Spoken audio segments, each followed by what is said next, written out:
So I heard Canada's got this new prime minister guy who's like super liberal and like feminist. I think he and Mike Richards are gonna be like really good buddies now. Coming to you pre-tape from the Best Coast Show studios. This is the Best Coast Show. I am your host, Albert Aguilera. That is my producer, Curtis Stage. Curtis, hockey season is back. Week 1 is in the books. What's on our rundown today? Okay, today we're going to talk about the Kings, and we've got the first 7 of 10 games at home at Staples. We're 2-3-0 through 5 games. Should we be worried about that? Jones versus Quick. We have to talk about Jonathan Quick. Advanced stats. Are advanced stats important in hockey? Fighting is greater than scoring right now for the Kings. We've more fighting than scoring. And then, of course, we've got to talk about Mike Richards. Is he the new Bobby Bonilla? I think he is. So you guys all remember Mike Richards was on his way to Canada, and he got popped at the border with prescription medications that he did not have prescriptions for, so the Kings terminated his contract. They went to court, and they decided, hey, let's settle, because it was risky for the Kings. It was risky for Mike Richards. If the judge were to say, all right, the Kings are right, then Mike Richards got no money. If the judge were to say that Mike Richards was right, then the Kings would still have to be on the hook for $22 million, which would not have been okay. Yeah. So they settled on $17 million over the next 17 years.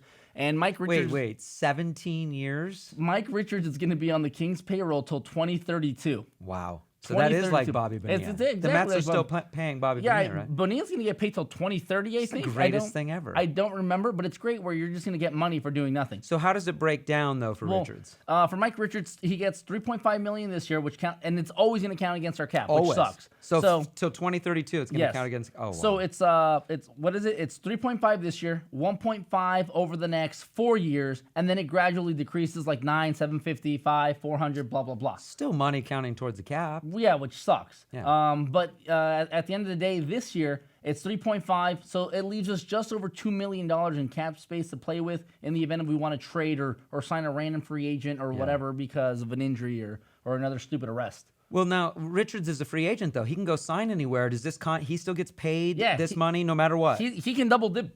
That's gonna be great. What the hell? So it's this guy's got it made. Yeah, it's gonna be great. He can go get all kinds of prescription drugs now. This is awesome. Well, yeah, I mean, he's getting $17 million over the next 17 years to do nothing if he chooses to, because he can go play. Anybody can sign him right now. Yeah. But that's up to him if he's going to play or he if could also wants to retire, but that wouldn't be enough money to probably support anything a drug that he's habit? doing. Well, or just a drug habit? Yes. Okay. I don't know what prescription drugs he was doing. He got caught. I mean, it was pain medications. Well, yeah, that doesn't surprise me for a hockey player. I mean, I kind of think that most of them take them, but he might be taking a little bit more than he should be. Mike Richards is known as he's like a drinker too. He's like the party animal guy. Yeah. So I mean, $17 million to not play, whatever. I mean, give me $17 million. He might as well play for the Dodgers right now. Like the Kings are paying him to go away. That's what they're doing. He's like Matt Kemp for the Dodgers. He can go and hang out in Canada with a new prime minister, and they can, because maybe there's a lot of girls going to be hanging around. Canadian chicks are hot. Yeah, they are. So he's gonna have plenty of action up there. Good for him. Okay, so let's talk about our 7 of the first 10 games at home. Right now, the Kings have been playing better. They didn't start off so well. So we're on a winning streak. Yeah, a little winning streak. 2. Do we get worried about being under 500 early on? I mean, through the first 10 games, what's a good record for the Kings through the first 10? I mean, who cares if they're 4-6? It's only 10 games. Okay. I mean, all right, I don't know why you guys were going crazy. They're 2-3. They start the season off 0-3. It's only 5 games. Stop jumping off of bridges. But we're 29th in the league in scoring right now. Yeah, right, but that's always an issue for them. If the Kings were 20-30 through 50 games, I would say, hey, we have something to worry about. We haven't done well in power plays. No, I think we're second to last in the league in power plays, but we never do good in power plays. So these are the reasons why we never do well in power plays. What's so dumb about this year and what's so opposite is that we're normally a very defensive team. Yeah. I mean, you give up 5 and 4 in your first 2 games, you get blown out, people start panicking. But, over the last 5 games, or the only 5 games, they've gotten progressively better. Jonathan Quick has gotten progressively better over the first 5. They had a rusty first week. Who cares? Okay. So did the Penguins. So did the Ducks. So you're not concerned about that? No, not at all. Early in the season, it's too long of a hockey season to worry about. People don't understand that a hockey season, assuming you make the playoffs, is like 10 months. Yeah. So you get we get worried in January, February if they're not playing up to the level that Right. we need them to be. In January, if they're 21-35, yeah, you got a problem. Yeah. In January, if you're in 10th, 11th, 12th place in the Western Conference, yeah, you have a problem.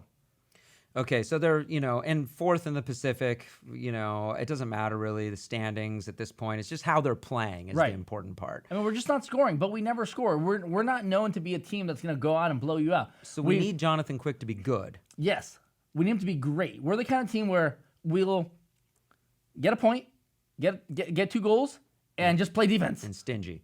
But he wasn't playing very good at the start. I mean, he gave up 5 goals the first game, 4 goals the second game, 3. He's getting better. But he's getting better. He's getting better. Maybe he just need to get, Yeah, and then in you the have flow. all these Kings fans. I mean, I don't like the idea that we trade Martin Jones. I don't. Okay. He was a great backup. He was a great backup, and now he's starting. I honestly don't believe he was going to be the successor to Jonathan Quick. Because if you look at what the Kings have done, they'll bring in a goalie, and like we talked about this in our last show when Stephanie was here. Our system produces great goalies because our goaltending coach is great, our defense is great, and we did that with Bernie, and then we traded him to Toronto, and he sucked. And then we did it with Scrivens, traded him to Edmonton, and he sucks. And then Jones, we traded him to the Bruins, but we knew that he wasn't going to start in Boston either. The Bruins flipped him to San Jose, and it's like, okay, it just so happens that he ended up in San Jose. We didn't trade him to San Jose, and I never believed that Jones was going to be the goalie of the future because Quick is signed through like 2021. Yeah. I mean, and this is a guy that we've won 2 Stanley Cups with. So he's not going you anywhere. don't take him out unless he gets seriously injured. He's not going anywhere. Yeah, you don't take him out of the net. But he'll turn around. He's already turning around. I mean, his save percentage will go It's higher. just under 900 right now, which is total garbage. You want to be in the 930 range. Yeah. But Yeah, we're only 5 games in. That's like batting 200, 230 in baseball. Basically. So he needs to be batting 310. Yeah, I mean, right now his goals against is 2.6 a game, which is bad, but it's on the high end of bad. Yeah. So he just needs to bring that down a little bit, and then they're probably pretty solid. And, they have to work out kinks the first week or so of the season. They had to work out some because kinks. this isn't the same team that was here last year. Mm-hmm. We're missing a lot of faces. And Lucic started off on the first line, wasn't producing at all. They dropped him down to the second with Carter and Toffoli. He has 1 point. It's an assist to Toffoli. Our team's not scoring. Toffoli's got 3 of our 6 goals. But here was the best part of last week. The best part of last week was Kopitar winning it in overtime because last year was great. we went 3-16 in overtime shootouts, and it's one of the reasons, the main reason why we missed the playoffs. Yeah. I mean, Gotta you go 500 in those 19 games, or 1 game under 500 in those 19 games. You're in the we playoffs. make the playoffs. Yeah. So that was great. What about the Kings have been fighting more than they've been scoring. Yes, actually, we average more fights per game than scores. I mean, it's a fiery team. Our defensemen fight. Our forwards fight, and you don't see that in a lot of teams. You look at our guys outside of Toffoli, they're all missing teeth. Well, the physicalness is going to pay off, I think, in the end because it's going to wear other teams down too. Not necessarily the fighting, but the Kings being physical and being because our forwards are physical. Our forwards wear you down. A lot of people go, "Hey, Dustin Brown's getting paid, I think, $5.5 million a year to be the team captain." What he produces as a forward, and people get upset when he's on the first line. I get upset with it sometimes too because he's not a first line forward, but he's the team captain, and he's grossly overpaid for what he produces in terms of numbers. But what you don't see in these numbers is the intangibles, is the fact that as a forward who's extremely physical, it's not his job necessarily to score goals for you. It's to prevent their elite forwards from scoring on us. And he just beats the shit out of guys in these 3 periods. Let's talk about advanced stats because you don't like them. I hate advanced in stats. baseball, advanced stats are great because that's what baseball is all about is advanced stats. But I don't like advanced stats, guys. Okay, so baseball's had stats for 150 years. They've had advanced stats for about 149 years. They've had extremely advanced stats since like the mid 70s. And hockey has always had stats. And hockey in the last couple of years, I guess someone somewhere decided that we needed advanced stats in hockey.